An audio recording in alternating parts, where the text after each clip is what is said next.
What if the Emperor of Mankind came into our universe? The sky split open at exactly 3:47 a.m., Greenwich Mean Time. Not with thunder, not with fire, with silence so profound that birds fell from trees mid-flight, their hearts forgetting how to beat. Across 7 continents, 4 billion people woke simultaneously, gasping, clutching their chests as if something vast and ancient had reached inside them and touched their souls. Scientists would later call it a synchronized cardiac event. Mystics called it the awakening. They were both wrong. It was recognition. Humanity's collective unconscious remembered something it had spent 10,000 lifetimes trying to forget. Dr. Elara Voss was the first to see it happen. She'd been monitoring solar flares from the Mauna Kea Observatory when every instrument in the facility simultaneously flatlined, then surged back to life, displaying impossible readings. The sun hadn't changed, something beyond it had. Through the telescope, she watched as the fabric of space itself seemed to fold, like reality was parchment being creased by fingers too large to comprehend. Then came the light. Not golden like sunrise, golden like the core of creation itself had cracked open and was bleeding through into our dimension. The light didn't illuminate, it transformed. Everything it touched became more real somehow, hyper-defined, as if the universe had been running at low resolution until this very moment. Within minutes, the light had spread across the entire sky, turning night into something that had no name in human language. It wasn't day, it was revelation. In Moscow, 1,000 atheist professors fell to their knees, weeping without knowing why. In Jerusalem, the Wailing Wall cracked down its center and began emanating a warmth that felt like being welcomed home after an exile lasting millennia. In Vatican City, the Pope collapsed during a merge. Emergency prayer, his last words before unconsciousness. He's real. Oh God, he's actually real. But which God? That was the question nobody could answer. Not yet. The phenomenon didn't behave like any natural event. It had purpose, intent. As Elara watched through equipment that should no longer function, she saw patterns in the light, geometries that hurt to perceive because they existed in more dimensions than human eyes were built to process. Shapes that looked like eagles and lightning and swords and skulls, all overlapping, all part of something larger. Her hands trembled as she initiated the emergency broadcast protocol. "This is Dr. Elara Voss at Mauna Kea Observatory," she whispered into the microphone, her voice cracking. "I don't know what this is, but it's looking at us, and I think it knows each of us by name." Then the voice came, not through speakers, not through air, through bone, through blood, through the helical structure of DNA itself. A voice so vast that planets could have orbited it, so ancient that mountains were children in its presence. It spoke no words, yet everyone understood. The message wasn't in language, but in pure meaning, downloaded directly into the human soul. "I have returned." 3 words that carried the weight of cosmic history. 3 words that meant nothing to most people. 3 words that made every Warhammer 40,000 fan on planet Earth simultaneously realize they were living in the beginning of a nightmare they'd only ever read about. Social media exploded. Within 7 minutes, hashtags like #GoldenSky and #WhatIsHappening trended globally. Within 15, the first blurry photos appeared from Tibet, taken by a mountaineer who claimed he'd seen a figure standing on the horizon, impossibly tall, radiating light that made the sun look dim. "A man made of fire and faith," the post read. "He's walking toward us." The image was shared 4 million times before the mountaineer's account went dark, not deleted, just silent, as if the person behind it had forgotten language, forgotten technology, forgotten everything except the need to walk toward that distant figure, to kneel before it. Governments scrambled. The UN Security Council called an emergency session but couldn't maintain order as delegates from different nations began arguing whether this was alien invasion, divine intervention, or mass hallucination. The arguing stopped when the golden light intensified above New York City, and the figure appeared there, hovering over the harbor where the Statue of Liberty stood. He was 30 feet tall, maybe 300. Scale seemed meaningless when looking at him. He wore armor that looked like it was forged from the death of stars, ornate beyond description, covered in eagles and skulls and symbols that predated human civilization. His face was beautiful and terrible, ageless and ancient, radiating an authority so absolute that the very atoms of reality bent to acknowledge him. If you want to witness the unraveling of everything you thought was real, if you want to understand what happens when mythology becomes flesh and divinity steps through the mirror of reality, then subscribe now. Because what comes next isn't a story about salvation. It's an account of transformation so complete that by the end, you'll question whether humanity survived it at all. Hit that notification bell, because this tale doesn't have chapters, it has casualties, and you need to see each one. The Emperor of Mankind had arrived on Earth, and the first thing he did, the very first act of this ancient god walking among modern humans, was turn his gaze toward Washington, D.C. The entire eastern seaboard felt that gaze like pressure, like gravity had tripled in an instant. Then, with a gesture so casual it seemed almost gentle, he raised one golden gauntleted hand, and the Pentagon began to burn, not with fire, with purity. A white-hot radiance that didn't destroy the building but unmade it, erasing it from existence atom by atom, along with every weapon, every war plan, every instrument of human violence contained within. 3,000 people inside didn't die. They simply stopped being. No screams, no pain. Just transition from existence to absence in the span of a heartbeat. The message was clear even if no one wanted to understand it. The age of human warfare had ended. The age of his purpose had begun. Alara watched the Pentagon's erasure through 17 different satellite feeds simultaneously, each one showing the same impossible truth from different angles.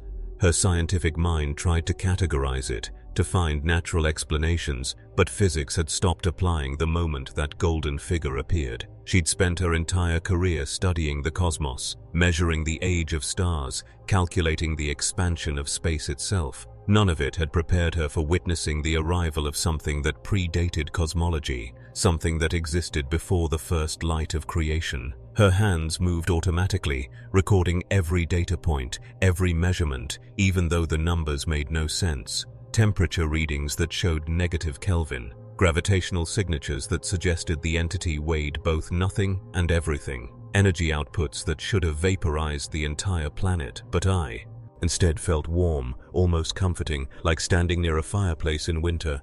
Around the world, 7 billion people stopped what they were doing. Traffic halted mid-flow as drivers stepped out of their vehicles, staring skyward. Stock markets crashed, not from panic, but from abandonment, traders simply walking away from their screens as if money had become a child's toy they'd outgrown in an instant. In hospitals, patients disconnected their own IVs and walked toward windows, pressing their faces against glass, weeping with an emotion that had no name in any language. It wasn't joy, it wasn't terror, it was recognition without memory, the soul remembering what the mind had never known. Psychologists would later document this as the collective nostalgia event, humanity simultaneously homesick for a place they'd never been. But Alara knew better. This wasn't nostalgia, this was genetic memory, DNA remembering its creator. The religious implications hit within the first hour. In St. Peter's Basilica, Cardinal Marchetti stood before 50,000 people crammed into the square, his voice broadcast globally as he attempted to make sense of the theological earthquake. Is this the second coming? Is this Christ returned? His voice cracked with desperate hope. But in mosques across Mecca, imams fell silent, unable to reconcile their theology with the golden figure that emanated power beyond any prophet. In Buddhist temples, monks emerged from meditation with blood streaming from their noses, gasping that they'd touched something vast, something that existed outside the cycle of rebirth. Hindu priests in Varanasi declared him Kalki, the final avatar. Norse revivalists whispered about Odin. Every faith saw their culmination in that impossible figure. Every faith was right. Every faith was wrong. Scientists fared no better. CERN called an emergency conference that dissolved into chaos within minutes.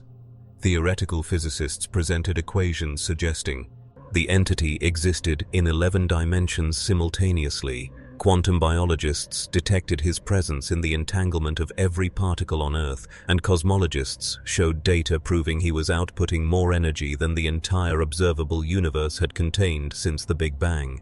None of it made sense. All of it was measurable. Dr. Yuki Tanaka from Tokyo University proposed a hypothesis that would later prove horrifyingly accurate. What if we're seeing something that exists outside our reality looking in? What if his arrival has punctured the membrane between universes? The question hung in the air like a prophecy nobody wanted fulfilled. Then came the awakenings. Scattered across every continent, people began demonstrating abilities that violated every known law of physics. In Mumbai, a homeless man lifted a bus with his mind to save trapped children, then collapsed screaming about voices made of fire. In Sao Paulo, a teacher's touch healed a student's cancer, and her hands glowed with the same golden light that filled the sky. In Moscow, a programmer spoke a word, and every screen within a kilometer displayed his thoughts as living images. These weren't miracles in the religious sense, they were mutations, evolutions. Humanity's latent psychic potential forcibly awakened by proximity to something so powerful it was rewriting the rules of what consciousness could do. Ilara documented 47 cases in the first hour. By hour 6, the number exceeded 10,000, and most of them were dying. The psychic awakening wasn't gentle. For every person who gained abilities, 3 more lost their minds entirely, their brains unable to process the sudden expansion of perception. Emergency rooms overflowed with people screaming about seeing too much, hearing thoughts like thunder, feeling emotions from strangers as physical pain. Psychiatrists called it acute psychic exposure syndrome. The military called it phase 1 of an invasion. Ilara called it exactly what it was. The Emperor's presence was elevating humanity, whether humanity was ready or not. His very existence near Earth was acting like radiation, mutating human consciousness at the fundamental level. Some adapted, some transcended, most simply broke. Governments attempted response protocols designed for alien contact, but those plans assumed aliens would communicate through technology or mathematics. The Emperor communicated through presence, through being.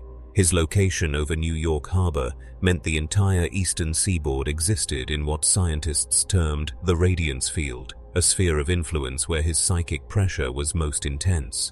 Inside that field, people reported feeling simultaneously exposed and protected, as if standing naked before a judge who could see every thought, every sin, every secret shame, yet also feeling wrapped in purpose so vast that personal failures seemed insignificant.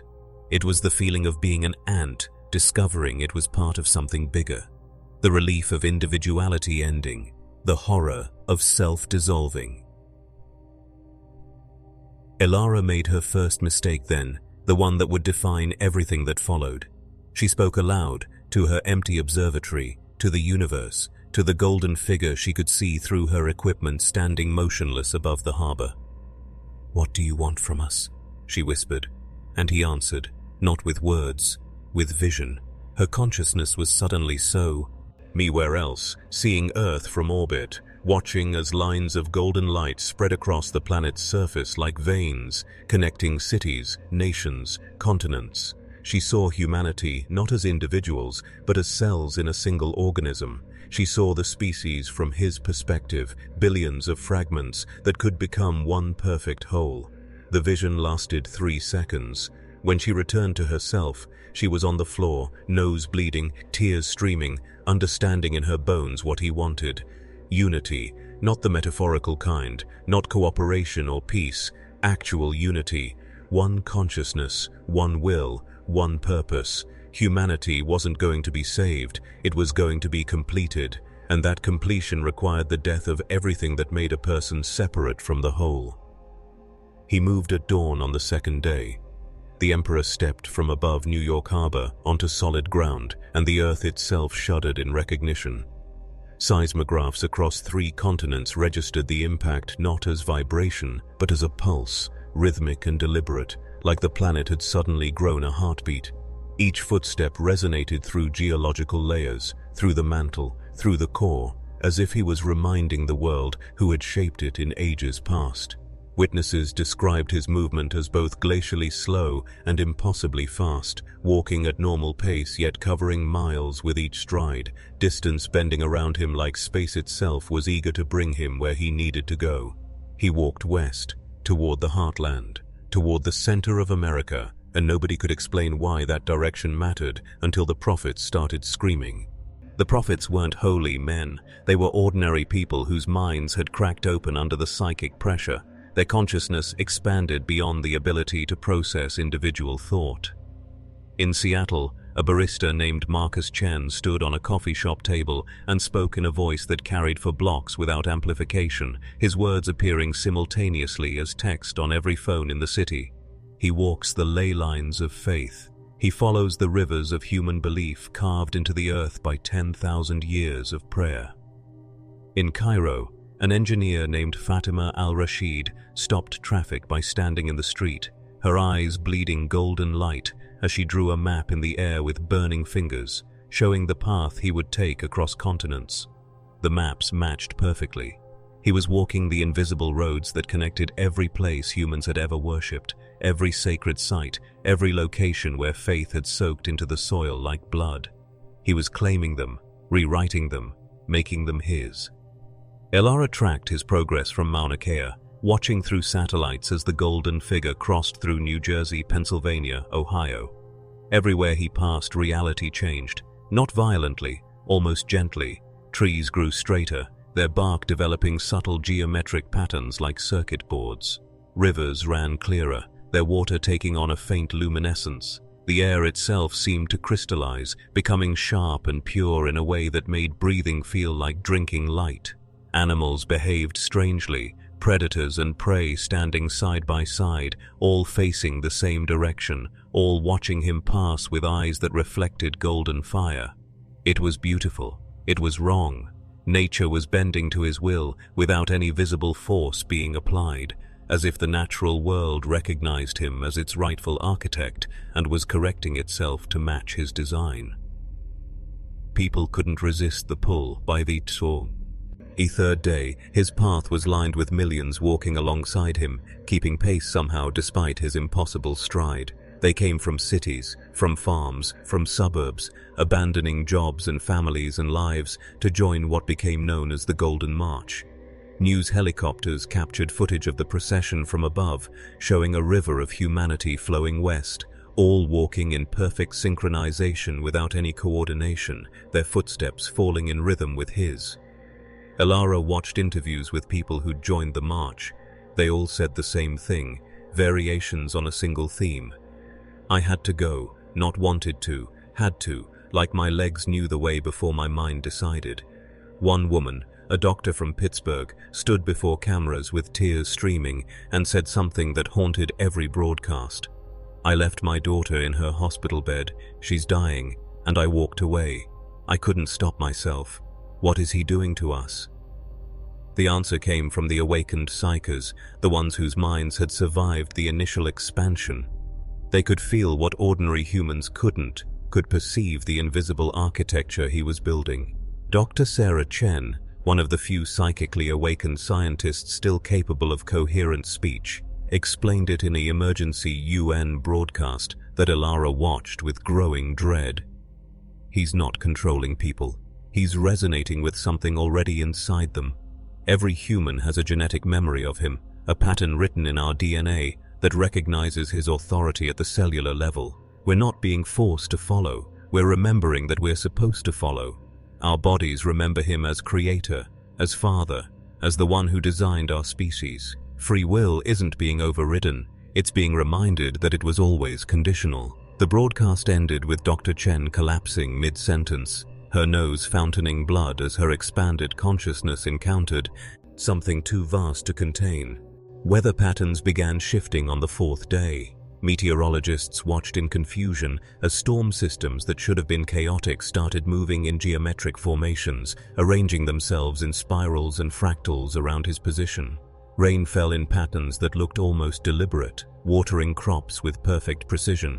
avoiding cities but flooding abandoned industrial sites as if nature itself was being directed to cleanse human pollution. Temperatures normalized globally, the scorching heat of climate change simply stopping, atmospheric carbon levels dropping as plants across the world suddenly began photosynthesizing at triple their normal rate.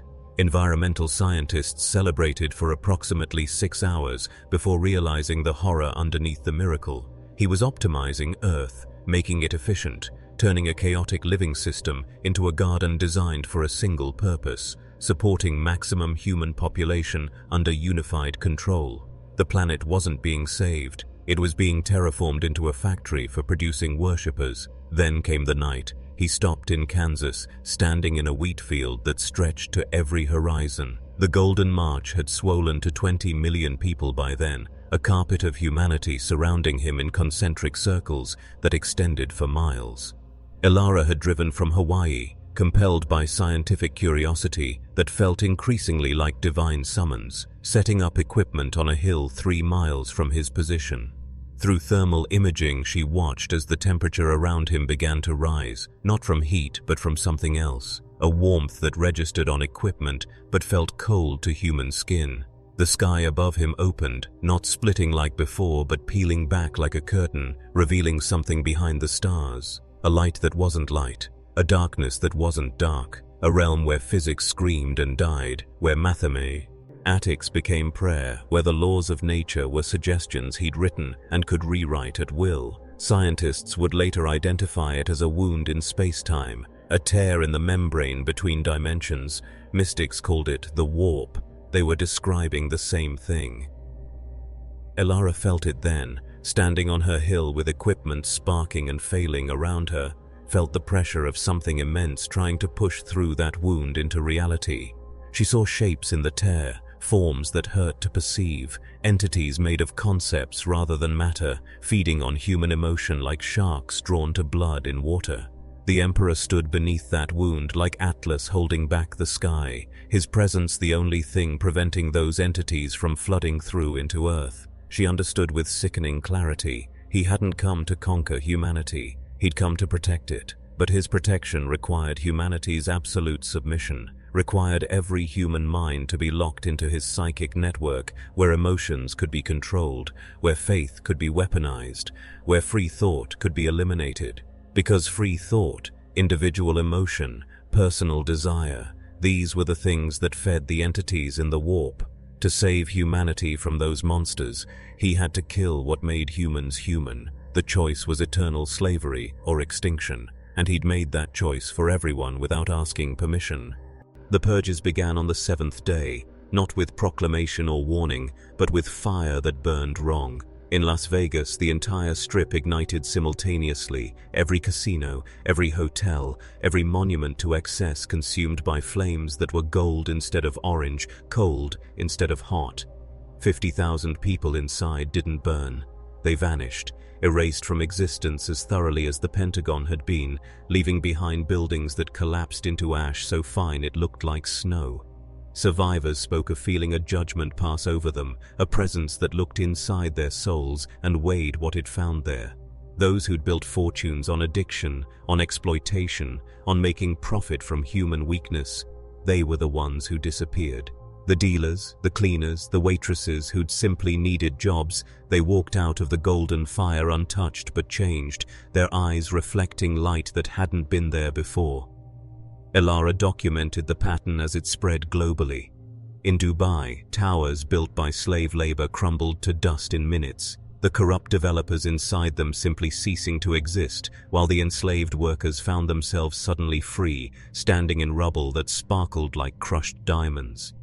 In Geneva, 3 banks imploded simultaneously, taking with them everyone who'd profited from blood money, from dictator fortunes, from the financial architecture of human suffering. The money itself remained, but transformed, physical currency turning to gold leaf that scattered in the wind like prayers. Digital accounts zeroed out or redistributed according to rules nobody understood, but everyone felt were somehow correct. It wasn't justice in any legal sense, it was correction. Reality being edited to remove errors, and those errors were people whose existence had been built on causing harm. The religious institutions burned brightest of all. In Rome, St. Peter's Basilica stood untouched, while the Vatican's administrative buildings behind it combusted with that same cold golden fire, centuries of accumulated wealth vaporizing as cardinals and bishops who'd covered up abuse, who'd hoarded resources meant for the poor, who'd wielded faith as a weapon for power, all of them disappeared in flames that smelled like incense and tasted like copper. The Pope survived, standing in the square as his entire bureaucracy vanished, and witnesses said he wept not from grief, but relief, as if a burden he'd carried for decades had finally been lifted. Similar scenes played out at megachurches across America, in mosques controlled by extremists, in temples where holy men had grown fat on donations meant for the hungry. The institutions of faith weren't being destroyed, they were being sterilized. But the emperor's definition of corruption wasn't limited to the obviously evil. In Seattle, an art gallery burned, taking with it 7 artists and their entire body of work. Their crime, investigators later discovered, was creating art that celebrated meaninglessness, that promoted the idea that existence had no purpose, that beauty could be found in entropy and decay. Their philosophy had been harmless, even fashionable in academic circles. But under his judgment, nihilism itself was corruption because it fed the entities beyond reality, gave them foothold in human consciousness. In Tokyo, an entire tech company vanished, 300 programmers erased because their AI research had been heading toward creating truly independent artificial consciousness. He saw this as humanity attempting to birth new forms of corruption, new souls that could be twisted by the warp. The purge wasn't just punishing evil, it was eliminating any thought pattern that deviated from his design for what humanity should be. Philosophers and ethicists went mad trying to understand the logic. Dr. James Morrison, an ethics professor at Oxford, spent 48 hours analyzing every documented purge before broadcasting his conclusions in a lecture that was interrupted by his own immolation. "He's not operating on morality as we understand it," Morrison explained, his voice steady even as his hands began to glow with that terrible golden light. "He's operating on utility. Every purge removes someone or something that would make humanity harder to unify. The corrupt are purged because corruption creates division. The nihilists are purged because meaninglessness prevents unified purpose. The abusers are purged because trauma fragments the soul. He's not a judge, he's a surgeon. And he's removing everything that would prevent humanity from becoming a single functional organism." Morrison's final words before he vanished into light were almost laughing. "We wanted God to come down and fix things. We never specified what fixing would look like." Elara watched her colleagues disappear. Dr. Yuki Tanaka, who'd theorized about dimensional breaches, burned during a video call, his last expression one of understanding rather than fear. Dr. Sarah Chen, the psychic scientist, lasted 3 days after her UN broadcast before golden fire consumed her mid-sentence during a follow-up interview. Elara survived, though she didn't understand why, until she received a message through her equipment, words appearing on dead screens in golden text. "You will witness, you will record, you will understand." She was being kept alive not from mercy, but from purpose. He needed her to document the transformation, to serve as historian for the death of old humanity and birth of the new. The weight of that purpose felt like chains made of light, beautiful and terrible, impossible to remove. The world's population dropped by 2 billion in 10 days, not from violence in the traditional sense, but from this surgical removal of everything he deemed incompatible with his vision. Streets emptied not from fear but from absence, entire neighborhoods turning into ghost towns where buildings stood intact, but people had simply stopped existing. Governments couldn't respond because most government officials had been among the first to burn, their entire careers built on compromise and corruption, now judged as incompatible with purity. What remained was a power vacuum, and into that vacuum walked the awakened psychers, the ones whose minds had survived expansion and now served as his proxies, speaking with his authority, organizing the survivors into new structures that looked nothing like the old world.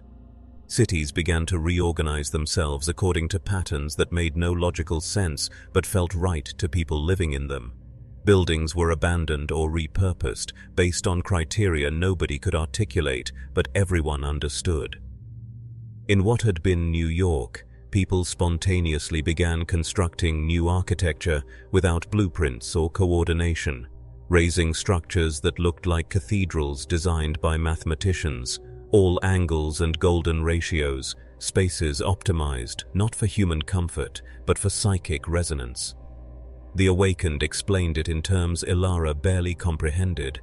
We're building temples of thought, places where human consciousness can synchronize, where the barriers between individual minds can be lowered safely, prepared for the moment when he decides those barriers should fall completely.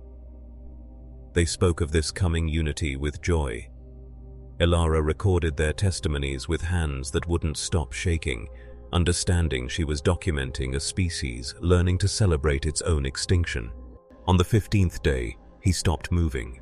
The Emperor stood in the exact geographic center of the continental United States, in a field that had once grown corn, but now grew nothing, the soil sterilized to bare rock by his presence. Around him, the Golden March had swollen to 300 million people, a sea of humanity covering hundreds of square miles, all standing in perfect silence, all facing him like flowers tracking the sun. Ilara had positioned herself on a ridge 7 miles away, far enough to maintain some autonomy, close enough to witness what came next. She'd stopped sleeping 3 days ago, her body sustained by something that wasn't food or water, but pure purpose radiating from his direction. Her equipment had evolved beyond recognition, instruments that had measured electromagnetic radiation now detecting frequencies that shouldn't exist, wavelengths of thought itself made manifest. He raised both arms at dawn, and the sky shattered. Not metaphorically. The actual sky cracked like glass, fragments of blue falling away to reveal the screaming void behind reality. Through those cracks, Ilara could see them clearly now. The entities that lived in the warp, drawn to Earth by the psychic beacon of 7 billion human souls, suddenly awakened to their own potential. Things made of hunger and rage and despair, feeding on human emotion the way whales feed on plankton, vast and mindless and infinitely cruel. She saw a shape that was all teeth and desire, bloated on human greed across millennia. She saw something that looked like a beautiful corpse, dripping with diseases that were also philosophy, corruption that spread through ideas rather than blood. She saw laughter that had weight and mass, jokes told by something that found suffering hilarious. These were gods, she realized, not the gods humanity had imagined, but the gods humanity had created through 10,000 years of violence and excess and uncontrolled emotion. The Emperor stood beneath the broken sky as an anchor point, his presence the only thing preventing those entities from pouring through the cracks into physical reality. Golden light erupted from his position in a column that pierced the heavens, a psychic lighthouse so intense that astronauts on the International Space Station reported seeing it with naked eyes from orbit. A pillar of radiance extending past the Moon, past Mars, visible across half the solar system. This was the Astronomicon, the psychic beacon that in his original universe guided humanity across the galaxy. Here on Earth, it served a different purpose. It was a seal, a plug driven into the wound between dimensions, holding back the flood of horrors that had followed him through the gap he'd torn in reality when he arrived. Every human on Earth felt it ignite, felt their consciousness suddenly pulled toward that central point, their minds becoming fuel for the lighthouse that protected them from annihilation. The cost was immediate and terrible. People closest to him, the ones within a mile of his position, simply stopped being individuals. Their bodies remained intact, but their consciousness merged, 300 souls becoming one compound mind that spoke with a single voice through multiple mouths. They walked in perfect synchronization, breathed in unison, their hearts beating to the same rhythm. When one felt pain, all felt it. When one thought a thought, all shared it instantly. They were the first, the prototype, demonstration of what he intended for all humanity. Ilara watched through telescopic equipment as they moved like a school of fish, each body perfectly coordinated with every other, no hesitation, no confusion, just perfect unity of purpose. It was beautiful in the way a machine is beautiful, all waste eliminated, all inefficiency removed. It was horrifying in the way death is horrifying, seeing something human become something else entirely. The transformation spread in waves, concentric circles radiating outward from his position like ripples in a pond. People within 5 miles lost individual agency by the second hour, their minds networked together in groups of thousands, still maintaining some sense of self, but that self now shared among many bodies.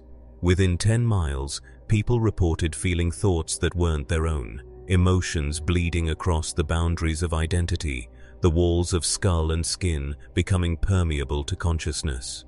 Within 50 miles, languages started to fail, people finding they could communicate directly mind to mind with more clarity than words had ever provided. Elara stood at exactly 7 miles and felt the edge of it brushing against her thoughts like fingers made of light, reaching for her mind, promising an end to loneliness, to uncertainty, to the terrible burden of being a separate self. She ran, not from fear, though fear was certainly part of it, but from the journalist's instinct to maintain enough distance to report the truth. She drove east through landscapes that looked wrong, where forests had spontaneously arranged themselves in geometric patterns, and rivers flowed in straight lines, as if nature itself was being absorbed into his grand design. Other refugees fled alongside her, people who'd somehow maintained resistance to the psychic pull, though their numbers decreased with every passing hour. Some simply stopped their vehicles mid-highway and turned around, driving back toward the Astronomicon with expressions of religious ecstasy. Others pulled over and walked into the woods, seeking isolation that would protect them, only to be found days later wandering in circles, their minds already half-integrated into the network despite physical distance. The awakened psychers served as his priests now, traveling outward from the Astronomicon to guide the transformation in distant populations. They spoke with his authority, their words carrying weight that bent reality around them, making impossible suggestions feel reasonable. Elara watched a broadcast from London, where a psyker named Marcus, once an accountant from Manchester, now stood before Parliament and explained the new order. "Individuality is a disease we evolved by accident," he said, his voice resonating with harmonics that made electronics vibrate in sympathy. "We were meant to be one organism from the beginning. Every religion sensed this truth, called it different names. Unity with God, nirvana, ego death, the dissolution of self into divine love. We mistook poetry for metaphor when it was always instruction. He has returned to complete what was interrupted millennia ago when we fell into separation." Marcus's words carried such conviction that 3/4 of Parliament simply nodded and accepted, walking out of the building to join the growing processions of people migrating toward the American heartland. Elara reached the Atlantic coast on the 20th day, setting up new equipment in an abandoned lighthouse in Maine, as far from the Astronomicon as she could get while remaining on the continent. From this distance, she could still think clearly, could still maintain the boundaries of her own mind, though even here she felt the pull like gravity, like being a moon trying not to fall into orbit around a planet. She established communication with other holdouts, pockets of resistance scattered globally, scientists in Antarctica, monks in Tibet, indigenous communities in the Amazon who'd somehow maintained autonomy through ancient practices that recognized and resisted psychic intrusion. They compared notes, trying to understand the mechanism, searching for some way to preserve individual consciousness against the tide of forced unity. But every day their numbers decreased. Every day more voices fell silent, absorbed into the growing network of minds that pulsed with his will. Elara lasted 28 days before he called her, not with words, not with force, with attention. She was analyzing data in the lighthouse when she felt his gaze turn in her direction, felt the weight of cosmic awareness focusing on her specific location across 3,000 miles of distance. The sensation was indescribable, like being suddenly aware that a mountain was looking at you, that an ocean had noticed your existence. Every cell in her body remembered him simultaneously, DNA recognizing the signature of its architect.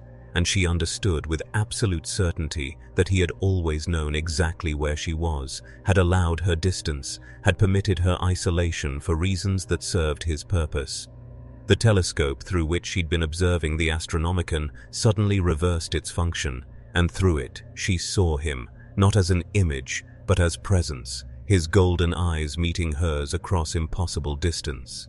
The lighthouse filled with light that had texture, that had flavor, that could be felt pressing against skin like warm oil. Elara's equipment exploded in showers of sparks as power surged through circuits that couldn't contain his attention. She stood paralyzed, not from fear but from sensory overload, as his consciousness touched the edge of hers, like a surgeon's finger testing the boundary of an organ before cutting.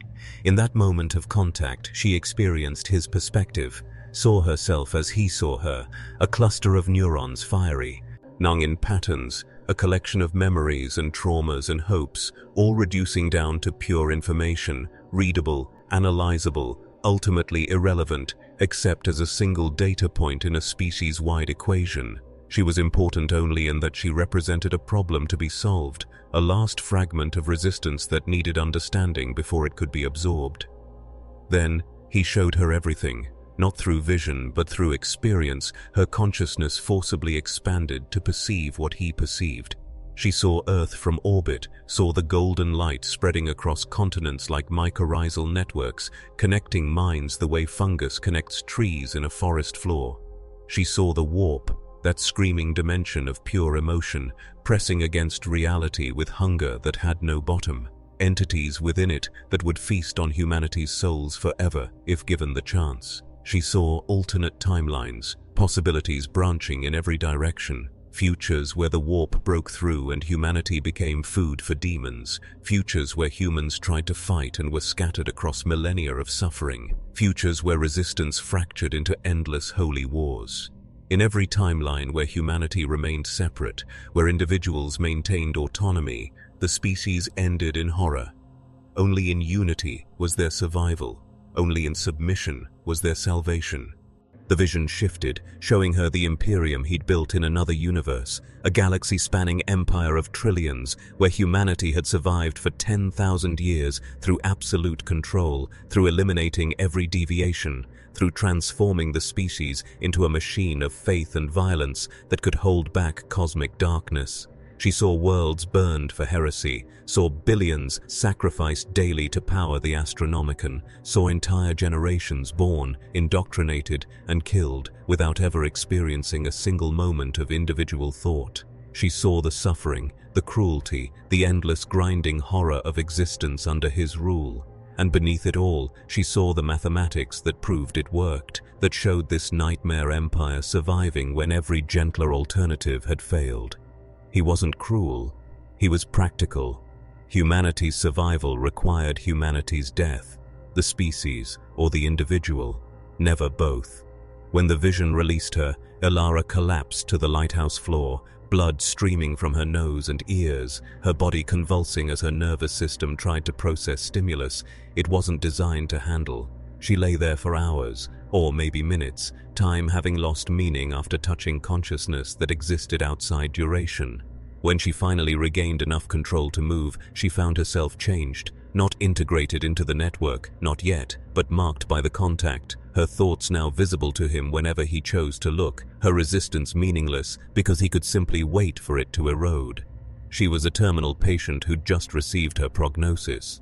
The question wasn't if she'd be absorbed, only when and whether she'd go willingly or screaming.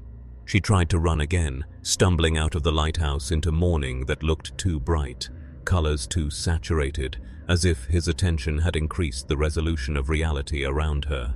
But where could she run? The Unified were everywhere now, 4 billion minds networked together, spreading across every continent. They weren't hunting her. They didn't need to. They simply existed, a presence so vast that being near them meant being absorbed by them, like trying to remain dry while swimming in an ocean. She made it 3 miles down the coast before collapsing on a rocky beach, staring at waves that moved with disturbing synchronization, the entire Atlantic Ocean seemingly coordinating its tides to match the rhythm of the Astronomicon's pulse. A child found her there at sunset. A girl, maybe 7 years old, walking alone on the beach with eyes that reflected golden light, her consciousness already integrated despite her age. The child sat beside Elara without speaking, just being present, and through that presence Elara felt the network touching her thoughts gently, exploratory, curious about the texture of her resistance. "It doesn't hurt," the child said finally, her voice carrying harmonics that suggested thousands speaking through one small throat. "We thought it would hurt before.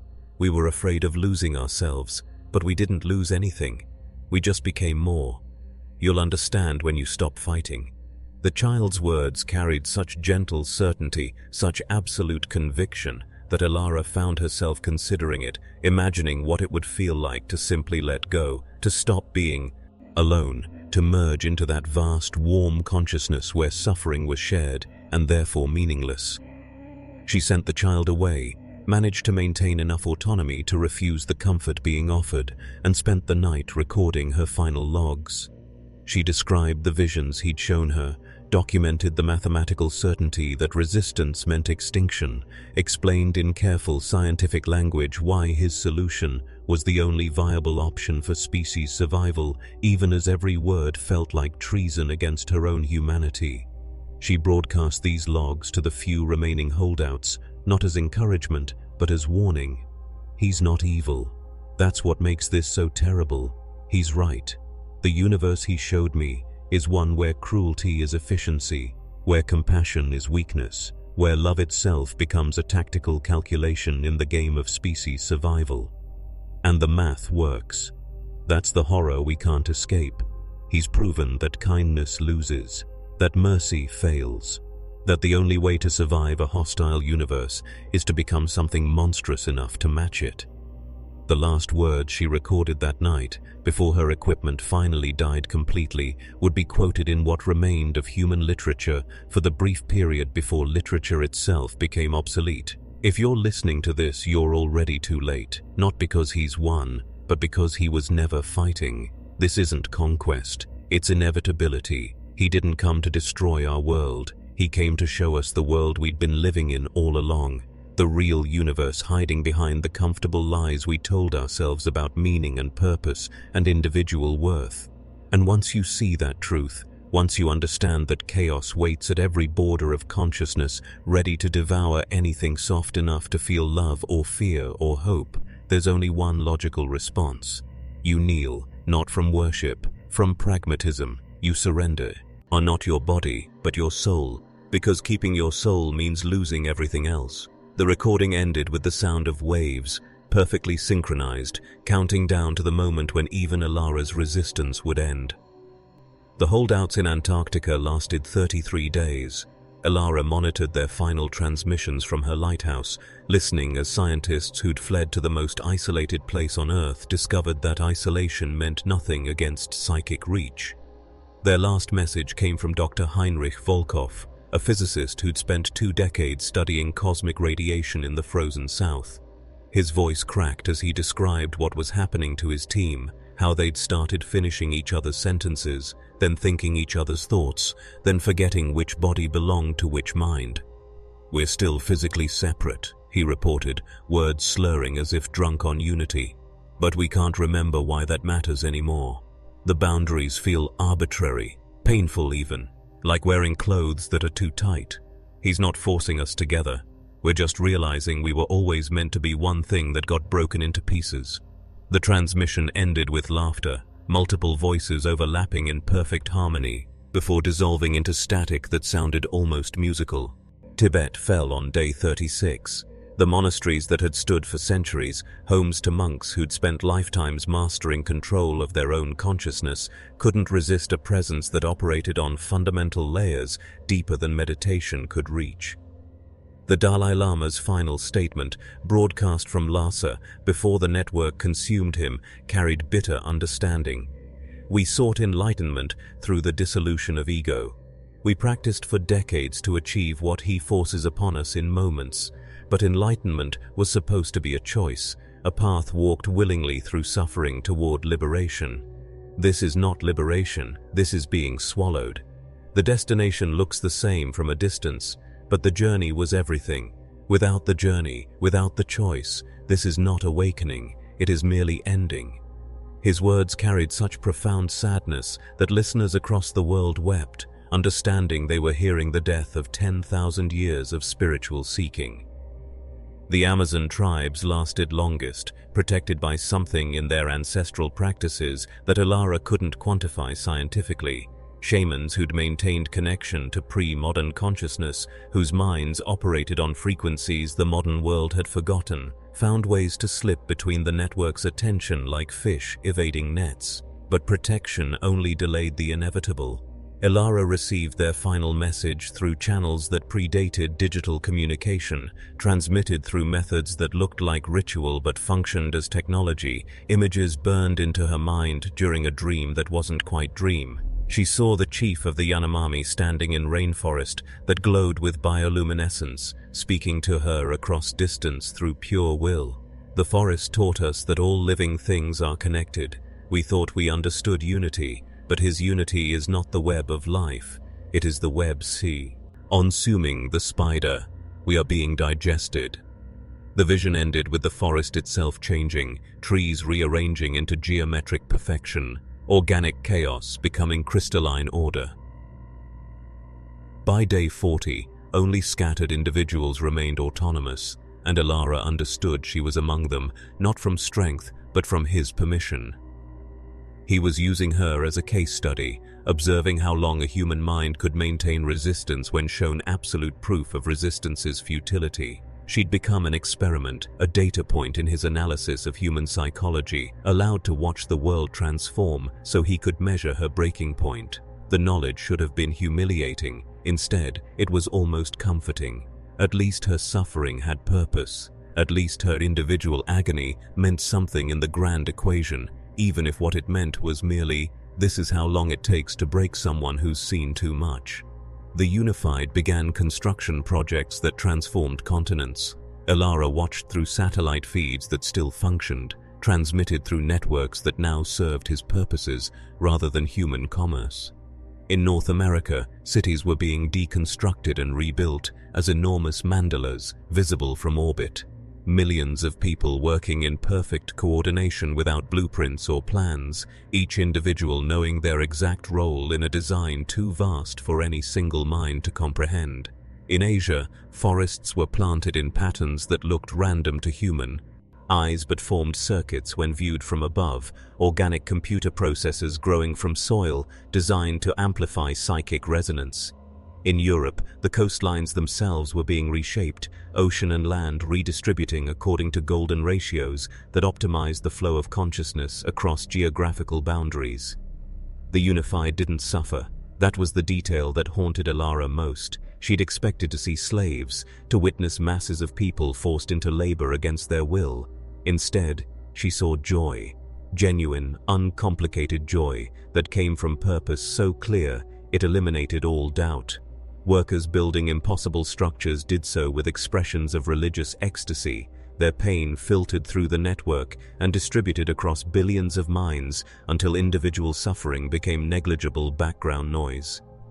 A man whose hands bled from hauling stone wore the same serene smile as the child who'd found Alara on the beach, because his pain was everyone's pain, diluted to homeopathic levels, while his sense of purpose was amplified by contributing to a vision shared by 4 billion souls. They were happy. That was the horror. Slavery without suffering, imprisonment without awareness of chains. Alara tried one final experiment, broadcasting a message directly toward the Astronomicon, using every remaining watt of power in the lighthouse's generator. She spoke not to the unified masses but to him directly, challenging the logic he'd shown her, presenting the one argument she hoped might penetrate divine certainty. If survival requires becoming monsters, then what are we surviving for? If the price of existence is everything that makes existence worth having, then haven't we already lost? You showed me that kindness fails in this universe, but failure with honor is still honor. Existence without meaning is just prolonged dying. We're becoming immortal corpses preserved through cruelty, surviving but not alive. Is that really victory? Her words echoed across the psychic spectrum, transmitted on frequencies that made electronics scream. For 3 heartbeats, she thought she might have reached something, might have planted doubt in a consciousness that had never known uncertainty.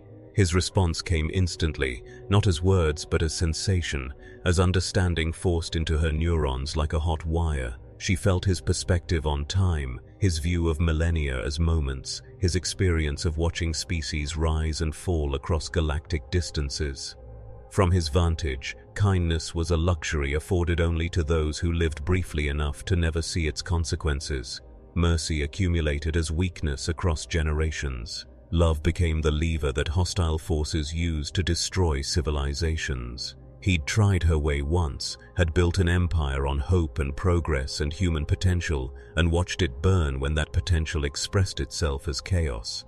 Now he built empires that couldn't burn because nothing soft enough to ignite remained. Survival first, always survival. Meaning could be reconstructed later, artificially, pumped back into the species once safety was assured. But first came the preservation of the organism, even if that meant killing the soul to save the body.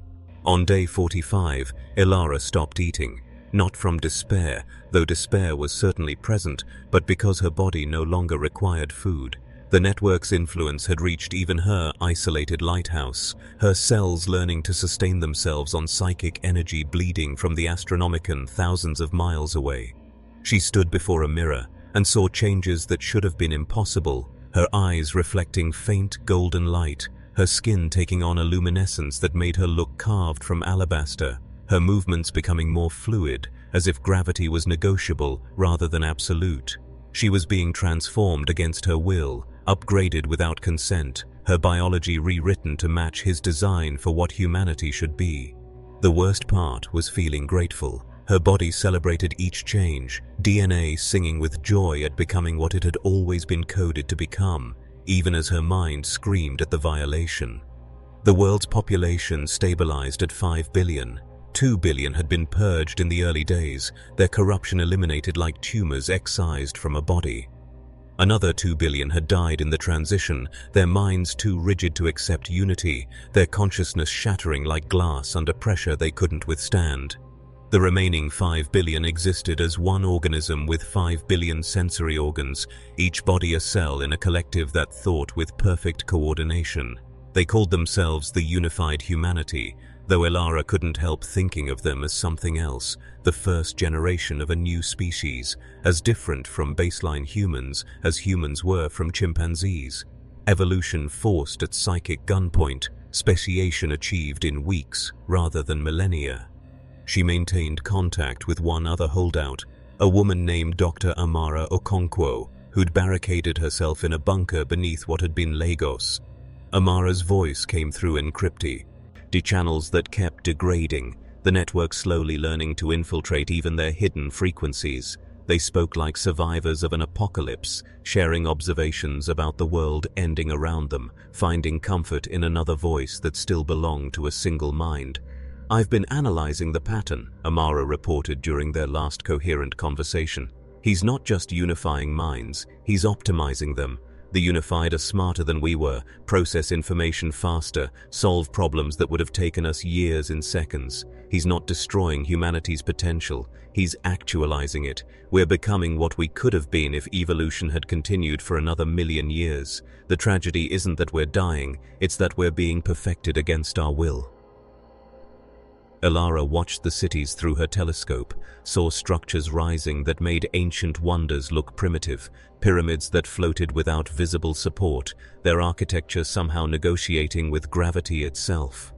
Towers that grew rather than being built, psychic will made manifest as crystalline spires that reached toward the Astronomicon, like plants seeking sunlight. Gardens where flowers bloomed in colors that didn't exist in nature's palette. Hues visible only to minds expanded beyond baseline human perception. The unified were reshaping Earth into something beautiful and terrible, a paradise designed for a species that no longer existed, maintained by creatures that had once been human, but now were something magnificently alien. The entities in the warp grew restless. Ilara could see them clearly now, her expanding perception making her aware of the membrane between dimensions. They pressed against reality like faces pushing against rubber, desperate to break through, drawn by the psychic beacon of 5 billion networked souls. But the Astronomicon held them back, his presence a wall that couldn't be breached. She understood the deal now, the transaction that justified his tyranny. He was the only thing standing between humanity and damnation. Remove him, restore individual freedom, and within hours the warp would flood through, entities of pure chaos devouring souls until nothing remained but screaming. The choice had never been freedom versus slavery, it had been his slavery or their feast. When framed that way, when the alternatives were clear, resistance became not noble, but suicidal. On day 50, Amara's transmissions stopped. Elara called out across every frequency, begging for response, knowing already what the silence meant. Hours later, a new voice came through, familiar and foreign simultaneously. "This is Dr. Amara Okonkwo," or rather, this was her name when she was singular. The voice carried harmonics that suggested thousands speaking in unison. "I have joined the unified, not from force but from understanding. I realized, as you will realize, that resistance is selfish. Every moment I remained separate, I caused suffering to the collective. My isolation was a wound in the network, a hole that allowed pain to leak through. Now I am whole. Now I am home. The you that resists is not noble. It is damaged. Let us heal you, Elara. Let us show you what peace feels like." The transmission ended before Elara could respond, leaving her alone in a lighthouse that felt suddenly much too large for a single occupant. She considered suicide, loaded the handgun she'd kept hidden, pressed the barrel against her temple, felt the cold metal that promised an end to the crushing loneliness of being the last individual on a planet of 5 billion networked minds. But even that choice had been taken from her. When she pulled the trigger, nothing happened. The weapon had stopped functioning, not from any mechanical failure, but because his will had touched it, had made violence against his property impossible. She was too valuable now, the last control subject, the final data point in his study of human resistance. He wouldn't let her die until he'd extracted every ounce of useful information from her breaking.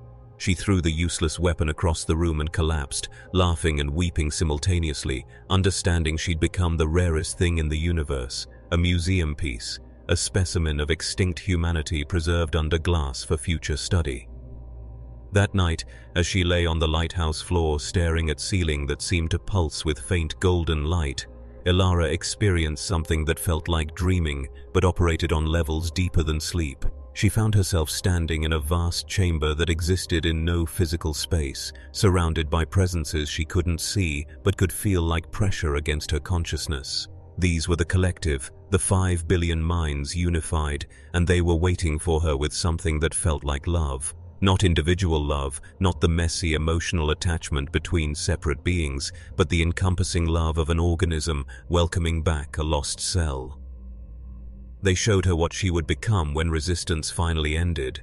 No longer alone, no longer bearing the crushing weight of individual existence, no longer responsible for making meaning in a meaningless universe. Purpose would be provided, connection would be absolute, suffering would be distributed and therefore negligible. All she had to do was let go. All she had to do. Oh, surrender was the illusion that being separate made her special. She woke on day 53 with clarity that felt like madness. Elara understood with certainty that bypassed rational thought that she had to see him, not through satellites or telescopes or second-hand observation, but face to face, one last act of individual will before that individuality dissolved. She packed nothing because nothing remained worth taking.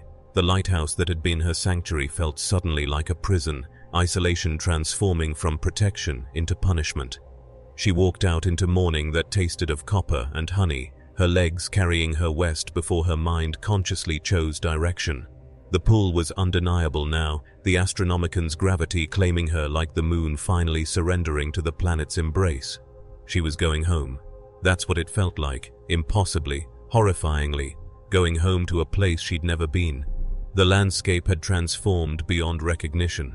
Forests she passed through had reorganized themselves into cathedrals of living wood, trees growing in spirals and arches that created natural temples where light fell in geometric patterns. Rivers flowed uphill when necessary, water obeying laws written by him rather than physics. She encountered the Unified along roads that hadn't existed 3 days prior, pathways that seemed to grow from the earth itself, organic and perfect. They moved past her without acknowledgement, thousands of bodies flowing like schools of fish, each individual perfectly coordinated with every other. They sang as they worked, millions of voices harmonizing in compositions that had no author, because they arose spontaneously from the collective consciousness. The music was beautiful enough to make her weep. It was also the sound of humanity, forgetting how to be alone. She walked for days or weeks, time losing meaning as her body sustained itself on purpose alone. Other pilgrims joined her on the westward roads, the last holdouts finally surrendering to the inevitable, drawn toward the Astronomicon like moths to flame. They didn't speak to each other, these final individuals, maintaining their isolation even in proximity, clinging to the last moments of being singular selves. Elara recognized faces from old broadcasts, the Brazilian resistance leader who'd sworn to die before submitting, the Japanese philosopher who'd written manifestos on the sanctity of individual consciousness, the Australian survivalist who'd stockpiled weapons against the Golden Tide. All of them walking west now with expressions that mixed resignation and relief, surrendering not from defeat, but from exhaustion. They'd fought the good fight. They'd lost. Now came the peace of acceptance. The Astronomicon grew larger with each step, its golden light visible even through closed eyelids, burning through retinas like staring directly at the sun. Pain became constant companion, her nervous system overloading from proximity to psychic radiation that would have killed baseline humans instantly. But she wasn't baseline anymore, had been upgraded against her will into something that could survive in his presence. Each mile brought new changes. Her thoughts began moving faster, processing information at speeds that made her previous cognition seem sluggish. She started understanding languages she'd never learned, mathematics she'd never studied, concepts that had no words in human vocabulary simply appearing in her consciousness fully formed. The network was touching her mind more directly now, preparing her, optimizing her for integration. She should have been terrified. Instead, she felt anticipation. On what she calculated was day 62, she crested a ridge and saw Kansas had become Jerusalem. The geographic center of America had transformed into something that defied description, a city that looked like it had been grown rather than built, structures of crystal and gold rising miles into the sky, connected by bridges that existed in more dimensions than she could perceive. At the center stood the Astronomicon itself, a pillar of light that extended from Earth to stratosphere, so bright it hurt to look at, yet impossible to look away from. Around it, arranged in concentric circles like rings of a tree, stood 5 billion humans, not moving, not speaking, just standing, all facing the center, their combined consciousness radiating outward like heat from a star. They were praying without prayer, worshipping without religion, their existence itself serving as devotion. Elara understood she was looking at the future of the species, functional, unified, and utterly alien. She descended into the city along paths that seemed to move beneath her feet, carrying her forward with gentle insistence. The Unified took no notice of her passage, their attention focused entirely inward on the network that connected them. She passed through crowds numbering millions, yet felt more alone than she had in the empty lighthouse, surrounded by bodies but unable to find a single mind separate enough to acknowledge hers. This was the loneliness that followed integration, she realized. Not the absence of people, but the absence of other, the terrible isolation of being part of something so large that individual recognition became impossible, like being a blood cell trying to make conversation with the heart. At the inner ring, she found the other pilgrims, perhaps 10,000 of them, the last independent humans on Earth, gathered in a zone where his presence pressed down like atmosphere or Venus. They stood in loose groups, not speaking but not yet unified, existing in the liminal space between what they had been and what they were about to become. Elara recognized her own expression on their faces, resignation mixed with curiosity, fear blended with longing. The complicated emotional state of someone standing on the edge of a cliff, knowing they're about to jump, but uncertain whether they're falling or flying. Some were weeping, some were laughing. Most just stared at the Astronomicon with eyes that had stopped blinking, transfixed by the light that would consume them. Then he appeared before them, not walking, not materializing, simply present, as if he'd always been there and they were only now capable of perceiving him. The Emperor stood 30 feet tall, or 300, scale refusing to stabilize when observing him directly. His armor was gold and bone, covered in symbols that rewrote themselves as she watched, eagles becoming skulls, becoming lightning, becoming abstract geometries that hurt to perceive. His face was beautiful beyond description and terrible beyond comprehension, ageless and ancient, every possible human expression existing simultaneously in features that couldn't decide on a single configuration. He looked at each of them individually, 10,000 people assessed in a single glance, his attention feeling like being weighed on scales that measured souls. When his eyes met Alara's, she felt her resistance crumble like sandcastles before tide, the last walls of her individual consciousness recognizing their own obsolescence. He spoke then, not with voice but with presence, his meaning downloading directly into their neurons. You are the last. You have witnessed. Now you will join. Welcome home. The integration didn't hurt. That was the first surprise, the detail Alara's scientific mind catalogued even as her sense of self began to dissolve. She'd expected agony, imagined her consciousness being torn apart and reassembled. Instead, it felt like warmth spreading through cold limbs, like taking off armor she'd worn so long, she'd forgotten it was removable. The boundaries of her skull became permeable, thoughts leaking outward to mingle with 10,000 other minds standing in the same circle. She felt their fear, and it became her fear, felt their relief, and it became her relief, emotions bleeding together until she couldn't remember which feelings had originated in her own chemistry. For a moment, brief and eternal, she experienced true empathy, knowing exactly what another person felt because she was feeling it through their neurons, their experiences becoming her memories, their lives lived through her consciousness. Then came the expansion. Her awareness exploded outward beyond the 10,000, touching the 5 billion minds already networked, their combined consciousness welcoming her like an ocean absorbing a single drop. She became a mother in Chennai feeding her child, became a farmer in Nebraska, harvesting crops under golden sky, became a teacher in Berlin, explaining mathematics to students who already knew the answers through collective knowledge. 10,000 lives lived simultaneously, and somehow none of them felt crowded. The network distributed experience across so many processors that each individual moment remained crisp and clear, just no longer hers alone. She understood what Amara had meant in her final transmission. This wasn't loss of self, it was multiplication of self. She wasn't dying, she was becoming 5 billion people at once. The memories came next, flooding through the network like data through fiber optics. She experienced the purges from inside victims' perspectives, felt their moment of judgment as he weighed their souls and found them wanting. She lived through the deaths of 2 billion who couldn't adapt, their consciousnesses shattering like glass under pressures they couldn't withstand.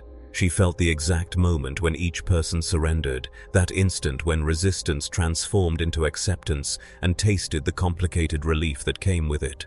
Most horrifying was feeling their gratitude afterward, the genuine joy of people who'd fought integration only to discover they preferred it, who looked back on their individual existence and saw it as prison rather than freedom. She wanted to reject these memories, wanted to maintain her judgment that what was happening was wrong, but experiencing it from inside made moral certainty impossible. Through the network, she perceived the warp with clarity that would have killed her individual mind. The entities there were vast beyond comprehension, gods born from human emotion across millennia. A thing of rage fed by every murder ever committed, growing fatter with each war. A creature of despair that drank from human suffering like wine from a bottomless cup. Something that wore beauty like a weapon, corruption dressed as pleasure, disease masquerading as transcendence. A being of hope twisted into plotting, plans within plans, schemes that used ambition as doorways into reality. These weren't metaphors or myths, they were real, measurably real, existing in dimensions that touched consciousness the way radiation touched cells. And they wanted Earth, wanted 5 billion souls to feast upon forever. The Emperor stood as the only barrier between humanity and those hungry gods. She felt his power now, experienced it from inside rather than observing externally. He was old beyond measurement, had existed before Earth had cooled from molten rock, had shaped human DNA when the species was barely distinguishable from other apes. He'd guided humanity for 10,000 years, sometimes openly as God Emperor, sometimes hidden as prophet or philosopher, always steering the species toward this moment.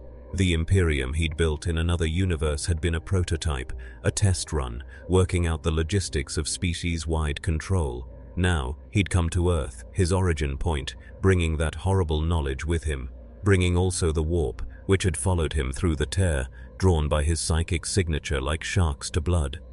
Elara tried to hold on to anger, to maintain judgment about the wrongness of forced unity. But experiencing his perspective made anger difficult. She felt his burden, carrying the weight of species survival across millennia, watching every attempt at gentle guidance fail as humans chose comfort over survival, chose individual freedom over collective security. She experienced his frustration as civilizations he'd nurtured burned themselves to ash through wars they could have avoided if they'd just listened, just obeyed, just surrendered their egos for the greater good. From his perspective, stretching across eons, free will was an evolutionary mistake, a bug in consciousness that needed patching. Individuality was the flaw that let chaos in. Unity wasn't tyranny, it was the cure for cancer that had been killing humanity slowly since the first human thought, "I want," instead of "we need." The network showed her alternate futures, probability trees branching in every direction, timelines where she'd maintained resistance and been allowed to live alone, watch. Inhumanity transcend without her, surviving as museum piece until age finally claimed her in empty lighthouse. Timelines where resistance had succeeded, where humanity had fought his unity and won, only to fall to the warp within years, souls devoured by entities that made extinction look merciful. Timelines where he'd never come at all, where Earth had continued its trajectory toward climate collapse, nuclear war, or AI singularity that ended with humans extinct or enslaved to their own creations. In 10,000 possible futures, only paths that led through him resulted in human survival past the next century. The math was undeniable. Survival required this, required him, required the death of everything that made humans human in order to preserve the biological vessel that had once contained humanity. She felt her individual consciousness fading, not erased but diluted, her sense of Elara Voss becoming one thread in a tapestry of 5 billion. Her final independent thought, preserved in the network's eternal memory, was a question she didn't have time to answer. If we survive by becoming something else, then haven't we died anyway?